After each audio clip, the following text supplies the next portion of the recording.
Sekitar 50 hektar bukit savana Gunung Bromo hangus terbakar akibat api dari flare asap yang dipakai untuk foto prewedding. Salah satu kru wedding organizer ditetapkan sebagai tersangka. Berikut diskusi bersama Dana Paramita.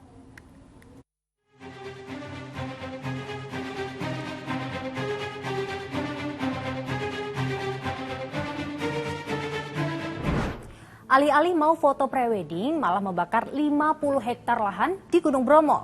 Kok bisa? Saya Dana Paramita, kita diskusi.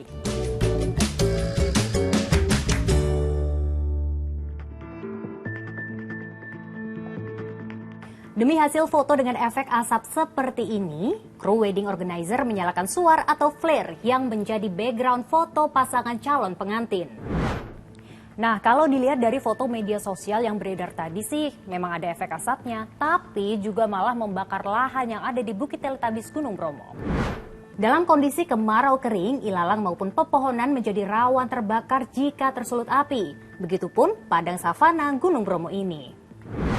Seorang pengunjung sempat mengabadikan saat-saat rombongan prewedding ini selesai mengikuti sesi foto.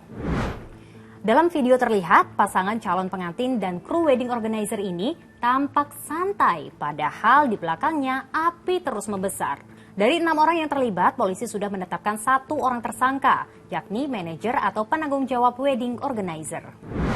Ada 5 flare asap yang digunakan, yang 4 bisa dinyalakan, kemudian yang 1 ini gagal dinyalakan, terjadi letupan.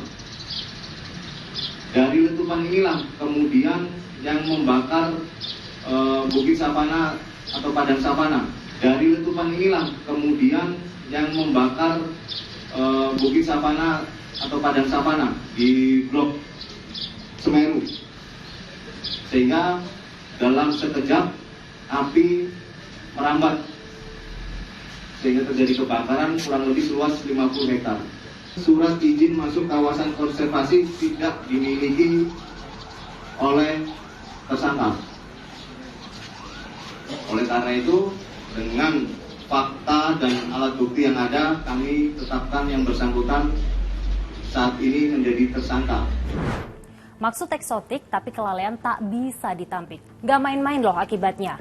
Lereng Gunung Bromo yang tadinya sudah padam jadi terbakar lagi bahkan hingga 2 hari. Usai foto Jadi cukupkah pasal yang disangkakan? Ini pasti akan dipertimbangkan oleh pengadilan bahwa hukumannya pasti tidak maksimal. Dalam pengertian maksimal 5 tahun karena terjadinya kebakaran. Karena kebakaran itu terjadi karena kelalaiannya. Nah, tetapi dengan dia tidak meminta izin untuk melakukan kegiatan di hutan lindung gitu ya, maka itu ada sendiri pasalnya gitu sebenarnya, ada sendiri ketentuannya yang tidak dikaitkan dengan kebakaran sendiri dituduhkan, tapi melakukan kegiatan di hutan lindung tanpa izin juga sendiri itu.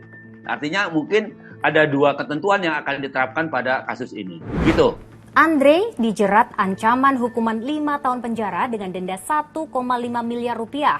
Tapi pakar hukum pidana menilai seharusnya ancaman pidana yang diterimanya lebih besar lagi.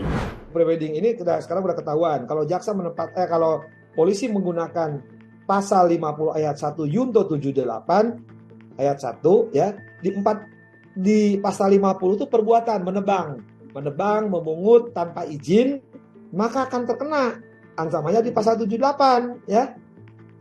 Kalau ayat 1 mah 10 tahun loh, malah bukan 5 tahun loh. Dan ini 5 miliar. Coba, mungkin salah kutip lagi. Kalau 50 ayat 1, sekali lagi ya, itu bukan 5 tahun loh. Penjaranya 10 tahun, dendanya 5 miliar. Jadi siapapun yang menebang hutan, ya, hutan ditebang tanpa izin, ya, menimbulkan akibat, ya, itu ancamannya 10 tahun dan 5 miliar. Ada di pasal 50 ayat 1 Yunto 78 ayat 1. 10 tahun loh, bukan 5 tahun. Netizen ikut geram. Terlepas dari membahayakan, foto pakai flare kayak gini tuh katanya udah nggak zaman. Mereka bilang kalau di era digital kayak sekarang, edit foto udah serba canggih tanpa perlu menyalakan flare sungguhan. Ini Diamini juga fotografi itu sekarang sudah berkembang dengan luar biasa pesat. Ya gitu. Ada teknologi digital yang membuat yang tadinya tidak mungkin menjadi mungkin. Kalau dulu kita mengerjakan foto itu semua objek harus real. Ya, real itu artinya memotret batu ya harus dengan batu itu, memotret patung ya harus dengan patung itu.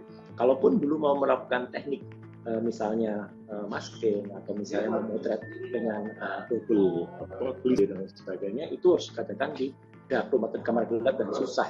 Tapi kalau sekarang kan mudah sekali, ya foto-foto itu mau dari sumbernya dari banyak sumber itu bisa kemudian di scan, kemudian dilakukan superimpose, masuk ke dalam frame utama, selesai gitu loh. Belajar dari kasus ini, foto prewedding sih boleh-boleh saja, tapi ingat jangan sampai keegoisan diri sendiri justru merugikan banyak pihak. Menurut kalian gimana? Tulis di kolom komentar ya.